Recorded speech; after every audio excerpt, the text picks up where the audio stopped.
Reza Pahlavi seems like he doesn't really understand how dangerous the West is. He seems like an opportunist. Okay, the West is attacking this country, I'm going to support it. For example, when have you seen him say to Trump, how dare you threaten the Iranian civilization? How dare you destroy our cultural sites? You don't see him saying that. I can't confirm this, but I believe he unfollowed Donald Who cares Trump. about- who Donald cares? Trump and You're a smart guy. and Come Bibi on, come Netanyahu on. the last No, week. no, but that's not. But You know I'm- that's but on not.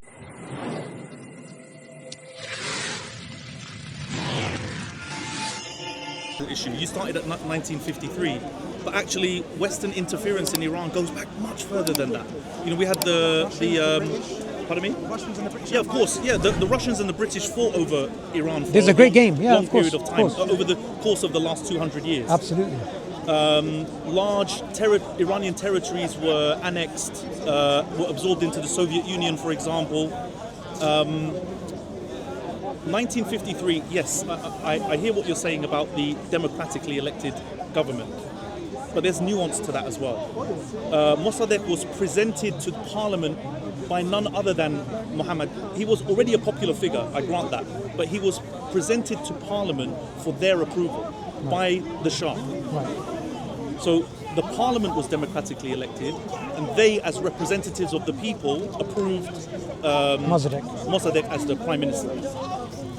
And then, as you say, he attempted to, or he nationalized the petrochemical industry, took it out of the grip Of the British. of Anglo-Persian oil, which became Benzine plus BP. And in fact, the CIA was created with the purpose of removing him. Winston Churchill appealed to the UN, first of all, citing that Mossadegh was reneging on historical contracts. Obligations, yeah. I think the Iranian people, according to those contracts, were entitled to something like 16% of the proceeds of petrochemical revenues. That he was trying to level the playing field and to leverage Iranian oil for the benefit of the Iranian people. Yeah. This, of course, so this challenge by Churchill to the UN failed, Yeah. and Churchill appealed to the United States. Kermit Roosevelt, I think it was the grandson of Teddy Roosevelt, was assigned as the head of the project to depose Mossadegh. The CIA came into existence for that purpose, and a coup, so they had a budget. Propaganda. They used propaganda. They used local gangs, mafia, and actually spent a relatively small amount of money in enticing them into civil unrest. That ultimately resulted in a successful coup. Mossadegh was confined to house arrest pretty much for the remainder of his life. He became seriously ill. Mohammad Reza Pahlavi replaced him as the head of state, and the rest is history. So I don't want to interrupt your flow because you know a lot of very interesting historical developments. Just on the point of the nationalization of oil, do you believe that that was the right decision, and that should be the right decision for any government of Iran, that the oil should always be in the hands of the Iranian people? Iranian oil should primarily be for the benefit of Iranian people. I agree with that. However, that can be done in a number of ways. I don't want to get too bogged down in political philosophy here, but Mossadegh was considered a leftist, and I think he was propagandized as a communist. Right. The Shah of Iran always had an uncomfortable relationship with the left. The left kind of conspired with the clerical class in Iran Which backfired. in order to oppose the Shah. Yeah. So we have political parties like the MEK, Mujahideen Don't forget the bazaar. the Bazaar as well, very influential. The traders and This is Maryam the trading Namazi class. and Mariam Rajavi. Rajav. Yeah. Yeah. So groups like that, leftist, Marxist, they're kind of Islamo-Marxist group, supported the overthrow of the Shah. They were then repelled by the new clerical class, the new theocratic government, and were exiled. They then supported Saddam Hussein in the 8-year war against Iran. So it's a very messy, chaotic affair. Ultimately, a chaos created by Western intervention. Thank you. That's one of the points I think we're going to agree about. We're going to disagree about other things, but one of the points I wanted to get across to you is, I'm from Pakistan. I'm your neighbor in terms of Iran, and then we have a lot of neighboring countries, Afghanistan, Uzbekistan, whatever. I believe that when the nations are being attacked, regardless of what your view is about the government, the people should always be looking at the long-term interests of our people, the nation state, because what's eventually going to happen in terms of these foreign interventions is they are going to impose an order that they wanted, and I believe with Iran, the conversation should always start and end with oil. I do not believe it's about theocracy. I do not believe those considerations are supplementary. They're not the core issue. So I think that's being brought to the forefront here by what's happening in the Straits of Hormuz now. It's a veneer to justify their actions. But if you, for example, right now, Cyrus, if you were having a conversation with Jared Kushner or Steve Wickoff or any of these guys, and you happen to be a part of the Iranian opposition, and you were sitting in a closed room, and you were discussing, say, the future of Iran, they would never accept your perspective. In terms of what you just articulated, in terms of the oil being primarily for the benefit of the Iranian people, because that's not their intention. So the same brutalization, one thing I agree with you is that there's foreign intervention in Iran. Iran has brutalized its own people. Iran has brutalized the Syrians, the Yemenis, the Iraqis. There's Pakistani and Afghan militias in these. I agree with them. Despite that, don't you think we shouldn't we shouldn't support a foreign intervention in the nation which will create a mess which we may not be able to deal with for decades? Do you see? It could get much, much worse from here on forth. So my response to that would be that, I think I might have alluded to this earlier, to allow the status quo to continue, Iranian people know their future. They know that it's going to be more of the same, if not more repressive, because certainly as a result of the most recent uprising, at least what's left of the government, will crack down even more firmly on any potential future uprising. They will create mechanisms by which to nip things in the bud even before they begin. There will be more impact on civil liberties, freedom, whatever freedom of speech. The IRC are actually in control. Yeah, well, the head of the Hydra has been cut, so to speak, with I don't know two waves of clerics, like most senior clerics, removed. The IRGC appear to be. I think they have something called a mosaic strategy, whereby once the region, once the Supreme Council has been removed, then there are regional or provincial kind of autonomy amongst different groups. They have a fail switch where they keep fighting, each one of them. And these fail safes were put in place because lessons were learned from 1979. They understood the weaknesses of the having a centralized government, of the outgoing government, and they built in mechanisms by which to protect themselves from coup or from losing complete control should the head of the snake be cut, so to speak. Yeah. Where were we in terms of the timeline? So in terms of 1979, I want to ask you a question, right? Say we go back to 1979. From my understanding, and look, you're Iranian and you know history. By the way, despite my grey hair, I'm not old enough to have lived under the Sure, shot. that's fine. I want you to correct me if my understanding of the history is wrong, because even my last conversation with you, I understood that you're quite a learned man. My understanding is that the communists made a deal with the Shia clerics, and that deal led to the collective expulsion of the Shah, and then the Shia clerics backstabbed the communists and the socialists. Firstly, is that correct, before I ask my question? I think that's not far from the truth. Okay. Yeah. So, if I was a communist in 1989 in Iran, I would have said to you, Cyrus, we learnt our lesson that we worked together with another group of people. There was a foreign intervention from the perspective that there was an external cleric coming in, who came in from France, and you had this revolution, and the revolution was supposed to be communists and you had the Shia clerics. The Shia clerics betrayed the communists. The same will happen to you when you ask, okay, let's work together with the Israelis and the Americans. They will use you and backstab you in the same way the Shia backstabbed, the clerics backstabbed the communists. Do you see why history is repeating itself now? It could happen. I mean, I wouldn't assume that's a foregone conclusion, but I certainly understand that it's a real risk. But maybe I would pass it back to you and ask you what you think the alternatives are. Okay, so firstly, I believe where me and you can agree. Theologically, we're going to get into conversations later about this, but the first thing that I think me and you can agree about is that Iran as a nation, there's a large group of people who do not like the government. I don't think me and you will disagree here, right? I think that's pretty clear. But there's also a sizable group of people in Iran who are fanatical, who believe in the government, and I believe there's another group, and maybe it could be a third. I don't know the numbers. And a third it's hard to get real statistics up. A third is neither here nor there. It's like Hoffman's sitting on the fence. Yeah, it's like Hoffman's idea that 5% on either side, the left or right, decide what 90% are going to do in the middle. Like the middle. You think that fence-sitting portion is about a third?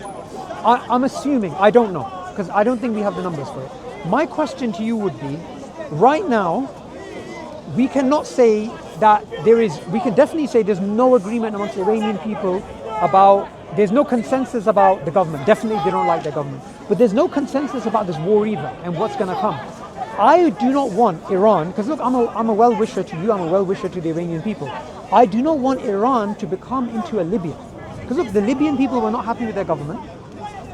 You had the overthrow of the government. Then you had the West come in, steal the gold, steal all this resources, bomb the country to bits. Until today, the Libyan people are like, it was way better before the intervention of the West. But that's what they're saying today. Yeah, but that may happen to you guys 20 years from now, 10 years from now. But it's already happened over the last 47 years. The people who were involved in the 1979 revolution, I mean, I've heard from people who literally participated on the ground in that uprising, saying we made a mistake. Saying with hindsight, it was better before. And in fact, the statistics bear that out. You mentioned the Savak earlier. They brutalized people, right? They were trained by Mossad. But the issue has been heavily propagandized. And I will just say this. Of course, their tactics, they were known for torture, for the assassination of political opposition figures. And I'm not for a second saying that doesn't exist. But I'm saying if you stack up the statistics side by side, let's say I think it was 26 years of the reign of Mohammad Reza Pahlavi versus what's taken place even in the last 6 months under the Islamic Republic regime. Even in the last 6 months, they have completely eclipsed whatever bloodthirst the Savak was said to have had. These are the findings of Amnesty International, Human Rights Watch, or similar human rights organizations. So in the 10 years, if I'm not mistaken, between 1965 and 1975, the number of political opposition figures assassinated or executed by Savak is in the hundreds in a 10-year period. Okay, so what if this is something for people to fact check themselves. So what if I was to say to you that under that particular government, right, the previous government, you had, nobody disagrees there was quite a lot of brutal killings, kidnappings, I don't disagree. But there was a lot of intangible oppression which we cannot put in terms of numbers, in terms of restrictions on, for example, I'm not Shia, I'm Sunni, but there's restrictions on people who are religious. There's restrictions on the Baha'i as well.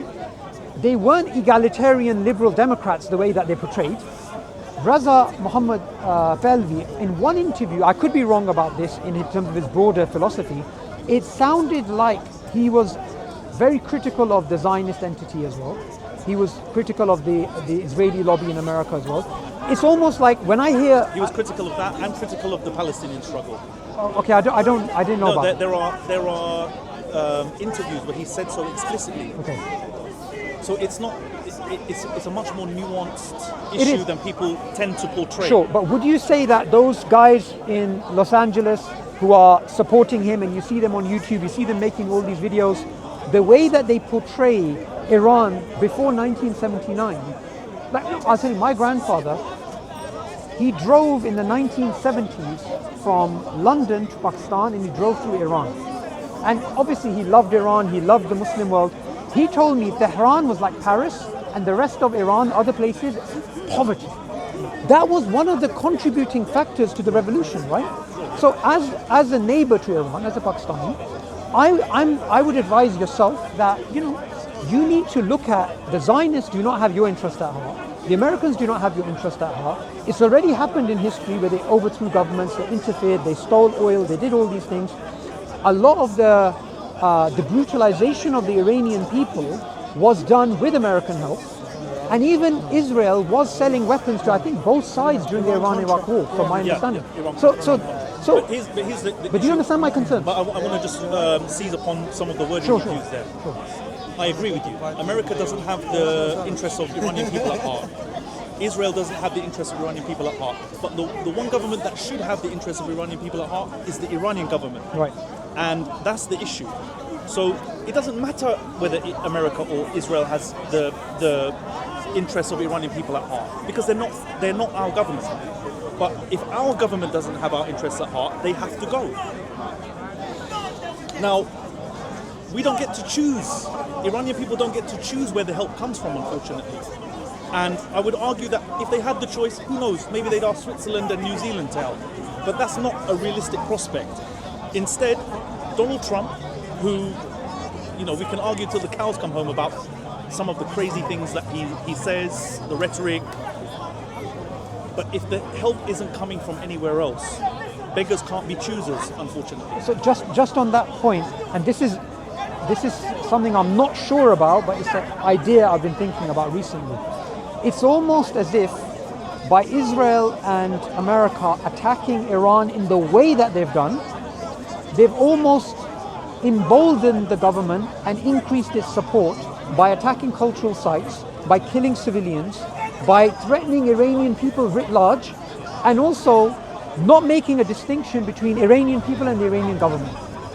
Iranian people, when they see the conflict between the Islamic Republic regime and America and Israel, they don't view that conflict as good versus evil. If anything, they view it as evil versus evil. And maybe they'll cancel each other out. And somewhere in that chaos, the Iranian people will get a chance to seize their own nation. This is how I feel they are viewing it. So I understand it's difficult, even more so for a Muslim, to see Iranian people waving American flags or Israeli flags. I understand why that may put a bad taste in the mouth. But these people are trying to signal to the only people willing to send assistance that their assistance is welcome. They are not in a position to discern or to turn you away because they're willing to turn a blind eye to, frankly, the issue in Palestine. The relationship that has with Iran's history is a very long one. The Islamic Republic, the militias, the paramilitaries supporting the 1979 revolution were trained by the PLO. I didn't know that. They were trained by the PLO. Okay. Yasser Arafat was the first head of state to visit Ayatollah Khomeini when he took power. So the Iranian people hold Palestinian entities to account. They hold them responsible. The opposition does, you mean? The opposition to the Islamic Republic regime. I say the average Iranian, frankly, holds Palestinian entities responsible for supporting the 1979 revolution. It's not just that the Islamic Republic siphons off Iranian money to support Hamas, for example, or Hezbollah, for example, but also that the very existence of the Islamic Republic owes a debt to the PLO, to people like Yasser Arafat. So the negative sentiment that you may hear some Iranians voicing against Palestine or saying that they don't care about Gaza is because of that history, not because they're heartless people. But I'm sure you can appreciate that that's not the fault of the Palestinians. Yasser Arafat, and I didn't know this history till you mentioned it, but let's just say the way you described it, and I have no reason to doubt you, is correct.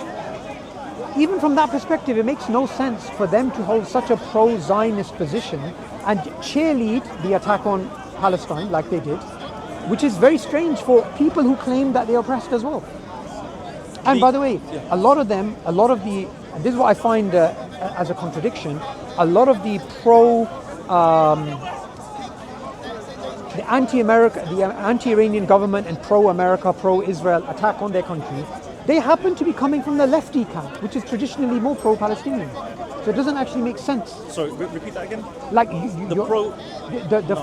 disagree with you. Okay, so the people who were betrayed in Iran, the socialists and the communists, they now, from my understanding, a good number of them, they want the overthrow of their government using American help. So these people, and I think you're referring to people like the MEK? Yes. And obviously there's a lot more groups that were involved in the... Remember, the way I think about it, party, the socialists of Iran, the ones who are in Iran. Because I even remember in the 1990s, the communists were quite strong in Iran. They want the government to be overthrown, correct? That's what I'm saying. Okay, if they want their government to be overthrown, then number one, like I said to you before, they should have learned their lessons in the 79 revolution. Two, the anti-Palestinian attitude, it makes no sense. It's something you associate with right-wingers, right? Yeah. So first of all, that is a signal of their power lust. It's also a signal of their desperation to remove the incumbent government. So this is what I'm saying. A lot of people are willing to pay a price in order to remove this oppressive regime.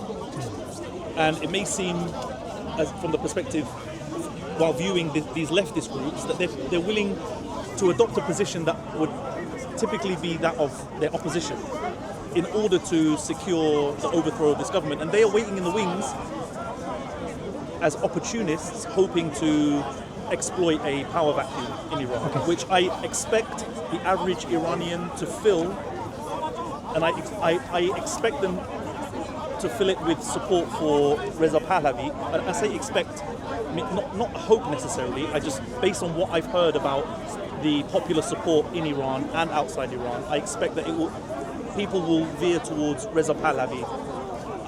I don't believe any of these leftist groups have any substantive support in Iran. So I'm going to give you my idea about what the West wants to do with Reza Pahlavi. This is just my thoughts, reading and watching videos, and there's a lot of people out there who, let's just say, if you listen to a lot of news anchors, you'll miss out what is really going on from a big picture point of view. So if you look at international relations scholars, they'll be talking from a different perspective. I believe Reza Pahlavi has already been undermined in America by some quarters who are for the American and Israeli intervention. And I believe the reason for this is this. Once hypothetically, let's just say the Iranian government falls, I believe the Americans and the Israelis would never want Reza Pahlavi to come to power, because then Iran will have one leader and he'll have power.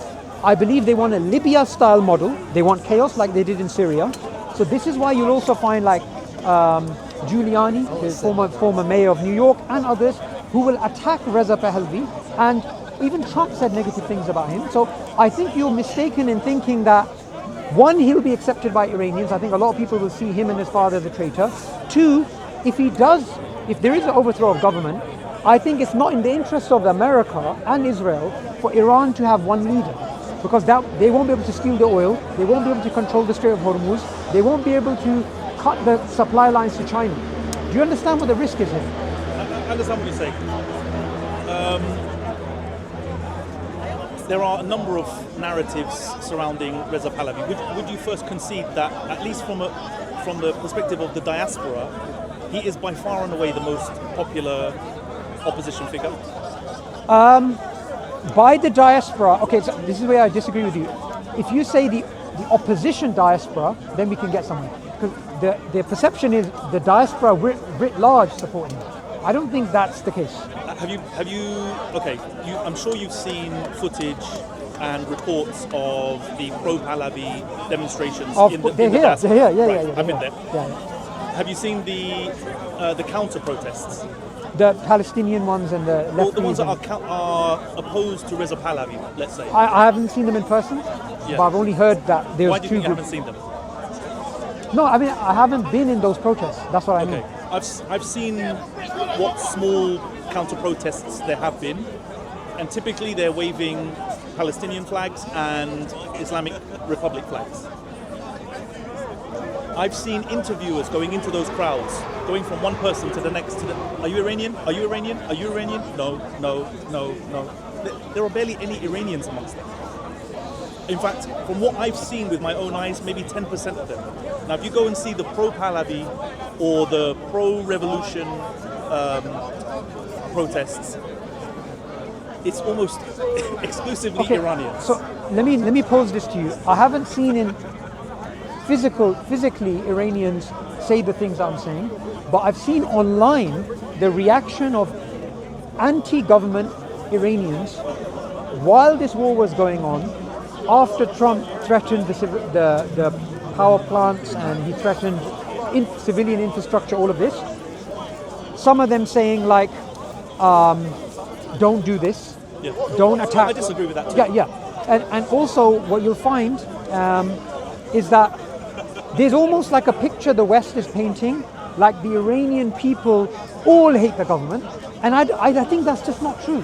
I think it's the case that it's a mixture. I need to hear where you're getting your information from. Okay, so firstly, for someone to say that, what I usually hear, and I think you, correct me if I'm wrong, you said this earlier, I think when we were talking, majority of Iranians are anti-government, right? You said this. In Iran, from my understanding. I want to go a step further, if you don't mind. Sure. I'm sorry to interrupt you. I would argue that Iran is the most pro-America population on earth, even more so than Americans. Okay, so let me tell you why I disagree with that. Firstly, can we both agree that we don't have a definitive answer on this because there's no Gallup survey, there's no way of... So we're only going by inferences. We're only going by... Here's my first inference. I believe there's a lot of Iranians on the fence, simply... I don't think it's anywhere near the 30% you sort of speculated. Yeah, it's a speculation, like I said. I would say maybe it's 5 to 10%. Okay. I believe, firstly, Iranian people are not... They're some of the smartest people in the world. Let's not deny that, right? I believe they are very intelligent, politically savvy people, and maybe people who are a bit more older, who remember what happened in 53, what happened in 79, what happened in when Saddam attacked, right? I mean, I'm sure the chemical attacks and all those types of things and all the terrible things that the Iraqi government was doing to Iran, I'm sure you'd be against that too. And America was supporting Iraq, right? All those massacres that were being done by the Iraqi government. All that served to do was to make Iranians rally around the flag. Rally around the flag. Yeah. Okay, good. I even, by the way, just a side point, I actually believe the backstabbing by the clerics against the communists was solidified by Iraq's attack on Iran. I actually believe that as well, because it became more radical. Iran became more radical because of... the most prominent of those leftist groups found refuge in Iraq, supported Saddam Hussein in attacking Iran. Yeah, and that's how you had Halabja. Yeah, and they ended up, again, the most prominent of those groups now has ended up based somewhere in Albania, I believe. The Are you talking about MEK? Yeah. But MEK is a cult. I don't see MEK as a big group, but they're just one of the groups who's anti-Iranian government. Now, from that perspective, what I think to myself is, there must be a lot of intelligent Iranians who are like, we hate our government, but we also hate these guys. Yeah. And they're just kind of like, I'm not going to support them attacking them, and I don't like this government either. But from your perspective, you're saying the majority... I was one of them. Okay. I have moved towards... I'm not a monarchist. I'm not a monarchist deep down. But on pragmatic grounds, I understand that it's much more likely that we're going to have a successful overthrow of this regime if we unify. And so I don't look back at pre-1979 with the same rose-tinted glasses that people in my parents' generation do, for example. I didn't live during that time. Monarchy doesn't sit well with me in general, but Iran has a different relationship with kingship. It has a deep spiritual history with it. which we can get into maybe a bit later. That being said, that doesn't mean that just because, look, I don't believe that just because you're born to a king, you then somehow should have the right to rule over a people. Okay.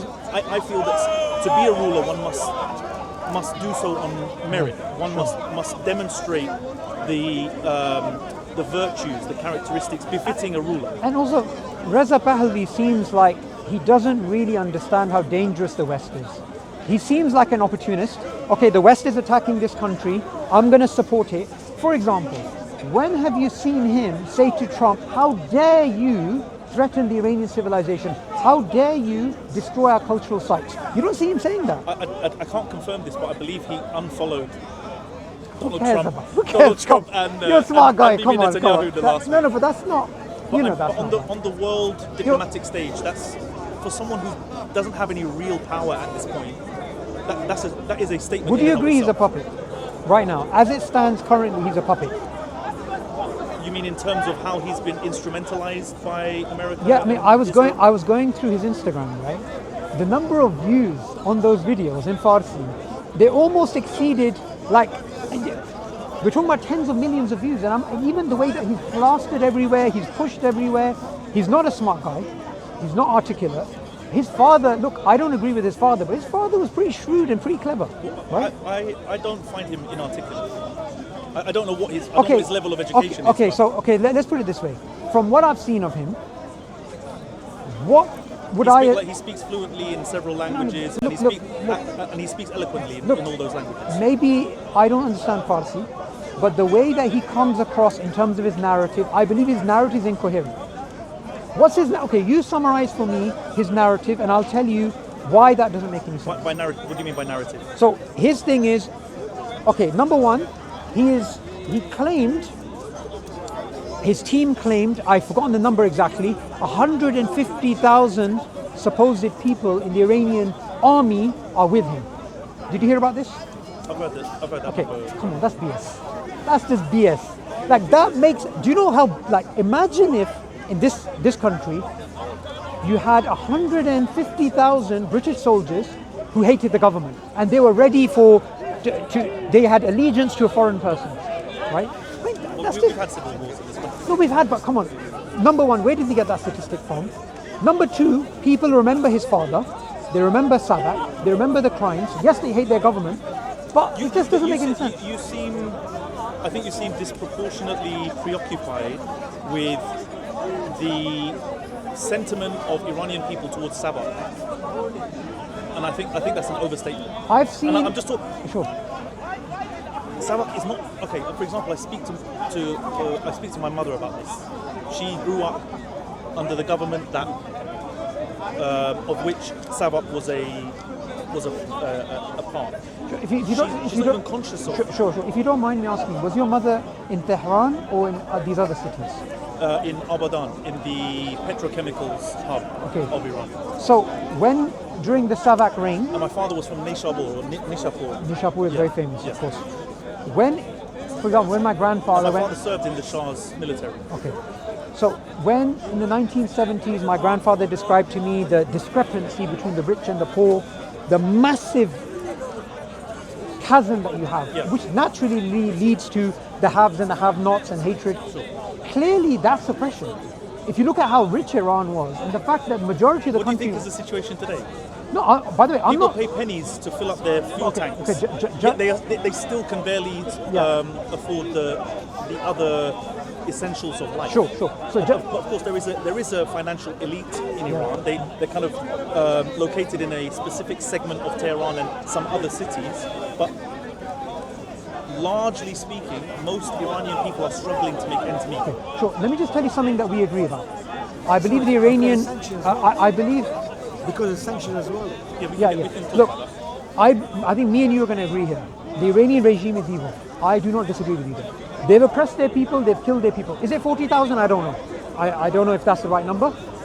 Have they lost the popular mandate? Most likely.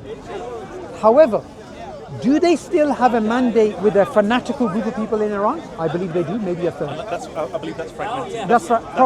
Probably. eroding. However, it seems to me, and I've never been to Iran, but I love watching documentaries, I love watching videos. It seems to me the divide between the rich and poor from the Shah's time to now, it seems it's gotten better rather than worse. Okay. No, you explain it to me because you've been to Iran, right? No, I haven't been there. Okay, you haven't been I have all my family is Look, there.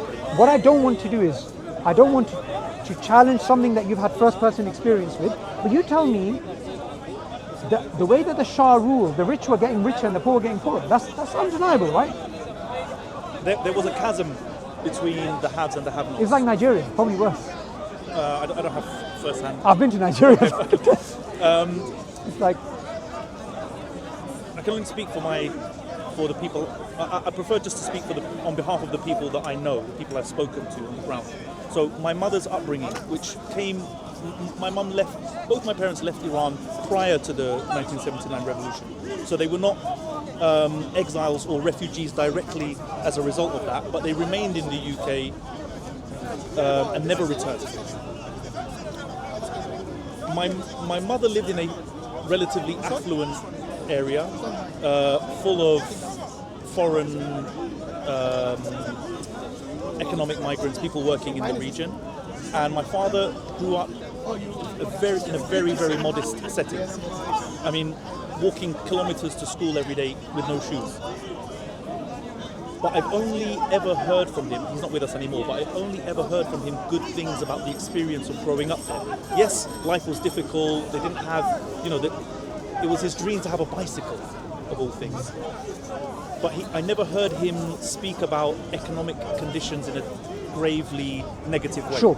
Can I just ask you a question on this? And I don't want to make you lose your focus here. So say if I was sitting with your father, I wouldn't say that he's wrong. I would respect his view because he's from Iran, I'm not. But I would also say that in 1979, when you had these, you have to agree. I mean, the world was a different place. Yeah, but you had millions of Iranians come out and say, we are sick and tired of this guy. We want any form of freedom, right? You had communists, you had the Shia clerics. But they were sold a dream, you know that. Yeah. So if Khomeini was pitched as a Gandhi-like. Yeah, he was, but he obviously wasn't, right? The British, I don't know if you saw Sure, footage. no, but just Sorry, on this point, sorry, if your father's experience, which I believe is true, it could not have been the experience of all the other Iranians. It may have been his experience in his city, because how else would you explain this popular revolution? No one can deny it was popular. No one can deny it's probably one of the most powerful events from a sociological perspective in the 20th century. I mean, even people, if you look at the footage today, you had the socialists, you had the Marxists, you had the Shia clerics, you had everybody, you had young, old women, and the way they came out, it's hard to say that people were happy before this. It's very hard to match the two facts. Do you understand? I understand. I've seen both sides of it, and I think that the uprising was a significant proportion of the nation's population. My parents were distraught. I'll just maybe give you another little anecdote about my father's experience. Sure. He's not with us anymore, so I don't think he would mind me talking about it. He was part of he served in the Navy, and he was part of a naval attaché at the embassy in London. When the revolution occurred, he was still stationed there, and he was called back to Iran. From London? From London. Okay. He was told to return. And he didn't want to go. And they told him, either you go back voluntarily or we send you back in a bag. So, the die was cast from the very beginning. The system of repression was already in place. Sorry, was he at the embassy? Yeah. So was he there during the siege? No. There was a siege of the embassy in Iran, the British embassy, the Iranian embassy in London. It came under some terrorists came in and they took hostages. He wasn't involved in that? No. As I say, so it was, the popular chant "Death to America," "Magbar America" that we hear all the time. That started almost immediately when the Shah left Iran. He went to America first, and the "Death to America" chant began because the Americans accepted him as a refugee. So would you say it came from non-Islamic quarters as well in Iran? Even the communists were saying "Death to America"? Would you say it was a Shia slogan? I've Or- never. would I've you say never it's every- seen.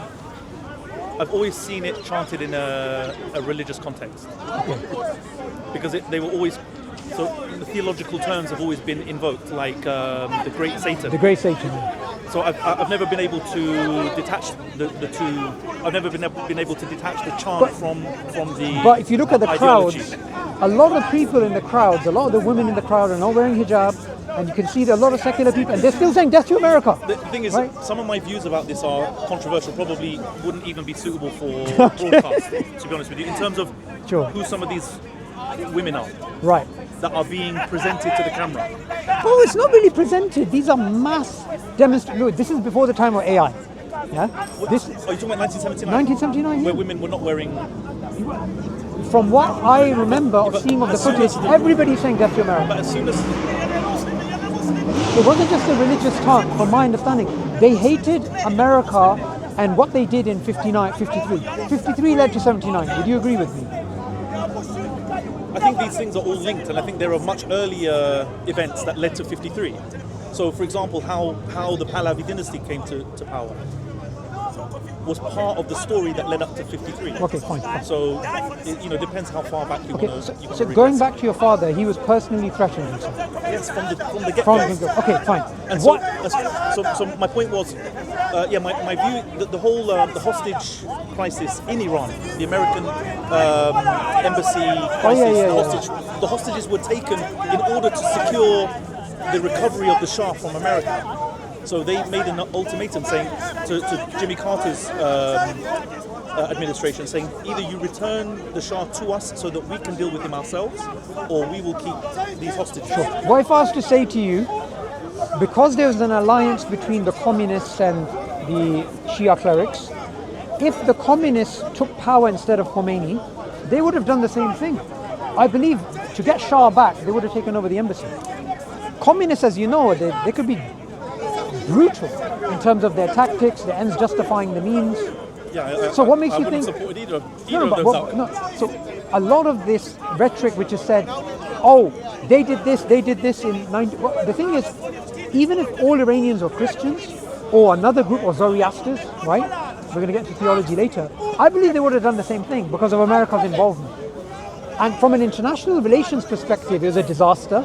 They alienated themselves. They became a pariah state. They shouldn't have done that. But I'm just saying That leads me on to the discussion about sanctions. Right. So people say, first of all, under the last Shah, Iran at some point was the second fastest growing economy in the world.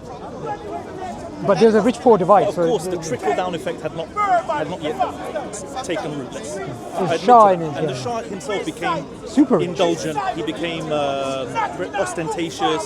He did that ceremony at Cyrus's. Yeah, that was like a 2,500. And this is another thing. You mentioned earlier about the destruction of Iranian cultural sites as a result of the action that's been taking place.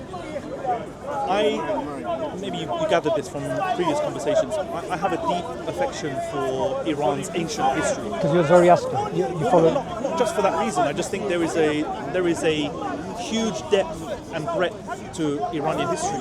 It's the home of, depending on how you define empire, the home, and I mean it might not be a good thing depending on how you view empire, the idea of empire, but it's the home of 5 to 7 world empires during the course of its history, and so there is a massive wealth of history and heritage there. Nostalgia you feel about Of course, it. and so I feel the same way, by the way, about the Islamic history of Iran. sure, no, So, and I've you can understand I've why. studied that to some extent too, but the current government, the Islamic Republic regime, said that there is no benefit in remembering the pre-Islamic history of Iran. So people, built a tradition of visiting the tomb of Cyrus the Great, for example, and they were kind of prevented, I think, at some point by the regime from doing that, from visiting that site. And I think it was only the swell of negative response to that they opened the gates again. Iranian people, from my perspective, seem to be starved of access to their ancient heritage, to their ancient identity. And to a large extent, and probably as we segue towards a conversation about theology, Not only that, you were going to mention about the bombing of the cultural sites. Because that's something surely that it's gonna make the Iranian people go behind the government. It's going to make them rally behind the flag. It's a very painful thing, even for me as someone who hopes to see them one day. I hope that they're still there when I go to Iran. Isn't this a sign of just the fact that they want to break the Iranian people writ large as opposed to the government? It's almost like we're going to kill your children, we're going to bomb your cultural sites. They've been bombing ancient mosques as well. So it's not just non-Islamic sites. And they're doing this because they want to break, and I also believe, you know, the bombing of the girls' school that happened in southern Iran and actions like this, and they've been bombing hospitals. I believe they want to traumatize the Iranian people into surrender. And they don't care whether you're Shia or whether you're secular. Or, it's a wider psychological terror they want to spread. I don't think these things are accidents. I don't disagree entirely with the points you raised there. However, I think that they must all be treated with a certain degree of nuance. Sure. So, for example, a number of before the attacks started from the US and Israel, a number of mosques in Iran were set ablaze. They were set on fire. However, it transpired that those mosques were being used as meeting points for Basij forces, for the forces of repression. And it was viewed at that point, in conjunction with the general apathy for religion, relative to how it may have been in the past. Because swathes of Iranians are moving away from religiosity at this point. Is that really true? So the last report I heard was that across the nation, and I don't know over what period of time, I think it was a report in the last couple of years, something in the order of 50,000 mosques were closed because of lack of attendance. Okay, so I'll give you an example of something here. And again, this is anecdotal because we don't have evidence of these numbers. We both don't have it. When I've met Iranians here, and I've been coming here for close to 16 years, I've met Iranians who don't like the government. They're secular. They don't sometimes wear the hijab. You can see they are not really into religion that much. But they will still identify as Muslim. They will still identify as proud Persians. So I see that as being the majority of Iranians. They may not be super religious, but they still identify with Islam. They still identify with, Persian history. I think that makes more sense to me than thinking majority of Iranians are anti-Islam. But I would say predominantly, this is from my perspective, the identity of Iranians as Muslim is cultural, more so than it is as an active position of faith or and certainly of practice. I would argue, and this is based on what has been reported to me by people inside Iran, the vast majority of people in Iran are not observing fasting during Ramadan, for example. It's common just to find people out in the streets, living their lives as usual. So if I was to ask you a question, remember, this is in the context of me not being at all in favor of the government. However, there seems to be very large pro-government sentiment that I see on, for example, in these massive protests. Recently you had Khamenei's funeral, 40-day thing, what do they call it? Ashura, I don't know what it's called. Not Ashura, there's some other name for it. And I believe Khamenei was evil. What he did to Syria was evil, and this guy's a very nefarious character. Yet, it seems huge numbers of people came to his funeral. Huge protests in favor of the government. Okay. How do you explain that? I'll give you some insight. It's not unheard of for people to receive text messages saying, present yourself at so-and-so location at so-and-so time for the observance of this ceremony or this funeral observance or what have you, with the implied threat that we know who you are and how to find you. There are also similar texts that go out saying, come to this thing, you're going to get a free meal and a few tomans, a few of the local currency in order to attend. We must also be very careful when we assess images from these alleged events, because there is a huge AI propaganda war taking place at the moment. So if you're on X, for example, always ask Grok about the authenticity of the images. Okay, so I acknowledge the AI. The other points kind of don't make too much sense to me. Let me give you another aspect. But can I add a question that you can answer to this, right? When it comes to the anti-government sentiment, right? The footage of the riots, of all the different things, I could literally say the same thing. I could say, just like Trump is giving weapons to the Kurds and to cause this, these are people He who've said been the paid. Kurds stole the guns and didn't go which in they there. prob- which is quite funny, actually, to be honest. I think everybody found that funny. But I could literally turn around and say to you the same thing, and I could add to it that why are those people not on the street right now? It's almost as if the bombing of the country had made the anti-Iranian government people become I'll pro-Iranian explain government. it. I'll explain it. Firstly, so we go back to this issue of lots of pro-government people taking to the streets. It's much easier to take to the streets when no one's shooting at you. That's the first thing. Number two, both Donald Trump and Bibi Netanyahu and Reza Pahlavi told those who wished to overthrow the government to stay in their homes. Trump actually said the opposite in the first day. Trump said, this is the time for you guys to come out. We are going to... This is when he's wearing that stupid hat. No. It's in that speech that he told people to stay in their homes. He said, the time will come. He said, remain safe. I remember he said... I remember he was called it... I'll show it to you. I'll show Okay. it to you. Do you know what? I'll be frank. Grant me that. Okay. No, shall I tell you why I'm going to grant it? Because I didn't watch the whole speech. I only saw a part of it. So I'll grant you that. Yeah. It could be true. However, I would still say, if we've gotten now to a situation where, say I'm anti-Iranian government, which I am, but say I am anti-Iranian government from their perspective. Yeah. I'm in Iran right now. I'm seeing America's chickening out. Israel's busy in Lebanon. America wants to forfeit now because it's taking too much pain. This is the time to come out. Do you see? I'll say this. The attacks took place, I think, 4 weeks after a period of 4 weeks of negotiations. Right. So just because there is a cessation in strikes now for, I think, a period of 2 weeks of negotiations, doesn't mean that attacks have stopped or that they will have stopped permanently. So from my perspective, the Iranian people in Iran who oppose the regime are waiting patiently for the next instructions. We are also seeing a trickle of weapons reaching kind of ad hoc. Like the Arabs groups. and the Kurds and the Baloch. And No. Even amongst local Iranians, some small weapons are reaching them.